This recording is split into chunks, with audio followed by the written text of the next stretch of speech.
நேற்றும் இன்றும் என்றும் மாறாத ஜீவிக்கிற தேவனின் நாமத்தினாலே உங்களை வாழ்த்துகிறேன். இன்று உலக நிகழ்வுகளை நீங்கள் அறிந்திருக்கிறீர்களா என்று நாம் காணலாம். தேவனுடைய வார்த்தையின் பிரசங்கியாக வரவிருக்கும் புதிய உலக ஒழுங்கை பற்றி இன்று சபைகளில் தலைவர்கள் ஏன் மக்களுக்கு கற்பிக்க தவறுகிறார்கள் என்பது எனக்கு ஆச்சரியமாக இருக்கிறது.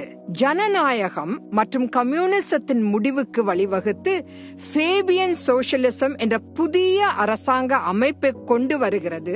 தானியேலுக்கு சொல்லப்பட்ட 7 ஆண்டுகள் அல்லது 70 வார அழிவின் விளிம்பில் நாம் இருக்கிறோம். விரைவில் நடக்க போகும் 7 விஷயங்களை உங்களிடம் கூறுகிறேன். முதலாவதாக, யாருக்கும் தனிப்பட்ட சுதந்திரம் இருக்காது. நாம் ஒவ்வொருவரும் கண்காணிக்கப்படுவோம். ஓர் உலக ஆளுநர் அல்லது அந்தி கிறிஸ்து நாம் செய்யும் ஒவ்வொன்றையும் அறிந்து கொள்வான். மத சுதந்திரம் இருக்காது. நான் ஒரு கிறிஸ்துவன், நான் ஒரு இந்து, நான் ஒரு முஸ்லிம் என்று சொல்ல முடியாது. ஒரே ஒரு உலக மதம் மட்டுமே இருக்கும். மூன்றாவதாக, நமக்கு சொந்த வீடு வாங்கும் உரிமை மறுக்கப்படும். நான்காவது, நமது குழந்தைகளை நாம் விரும்பும் வழியில் நடத்தவும் அவர்களை படிக்க வைக்கவும் நமக்கு உரிமை மறுக்கப்படும். ஐந்தாவதாக, நம்மால் சொந்தமாக தொழில் செய்ய முடியாது. உலகமயவாதிகள் அல்லது குளோபலிஸ்ட், டீப் ஸ்டேட் அல்லது லூசிஃபேரியன் எலீட் மட்டுமே அனைத்து வகையான வியாபாரங்களையும் வைத்திருப்பார்கள். ஆறாவதாக, மனிதர்களாகிய நமக்கு நமது சொந்த நம்பிக்கைகளை வைத்திருக்க உரிமை இருக்காது. இறுதியாக, இந்த முழு பிரபஞ்சத்தின் சிருஷ்டிகரான பரிசுத்த ஆவியானவர், அதாவது கர்த்தத்துவத்தின் 3வது நபர் எடுத்துக்கொள்ளப்படுவார்.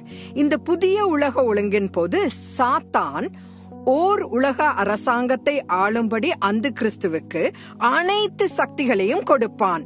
மேலும் ஒரே உலக மதத்தை நிறுவ கள்ள தீர்க்கதரிசிக்கு அதிகாரங்களை கொடுப்பான். வரவிருக்கும் பெரிய விசுவாச துரோகம் ஒரு குறைபாடுள்ள போப்பின் முன்னறிவிப்பாக இருக்கும் என்று நாம் அஞ்சுவதற்கு ஒரு நல்ல காரணம் உள்ளது.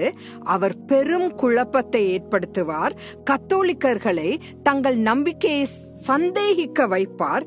அனைத்து மதங்களையும் சம அடிப்படையில் ஏற்றுக்கொள்வார் என்று 90 ஆண்டுகளுக்கு முன்பு போப் 10ஆம் பயஸ் பேசிய தீர்க்க தரிசன வார்த்தையுடன் நான் முடிக்கிறேன். இக்காலகட்டத்தில் போப் பிரான்சிஸ் பல நாடுகளுக்கு பயணம் செய்வதையும் பின்னர் அனைத்து மதங்களும் ஒன்றிணைந்த படத்தையும் நீங்கள் பார்த்திருப்பீர்கள். அவர் ஏற்கனவே ஓர் உலக மதத்தை உருவாக்கி வருகிறார். மேலும் அவர் போப் என்ற பெயரில் அழைக்கப்பட தாம் விரும்பவில்லை என்றும் தனது சொந்த பெயரால் அழைக்கப்பட விரும்புவதாகவும் ஒரு அறிக்கையை வெளியிட்டார்.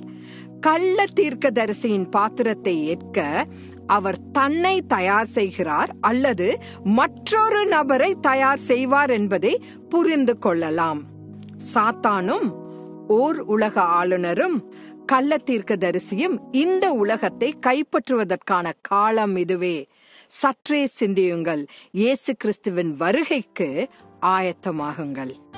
ஆமேன்.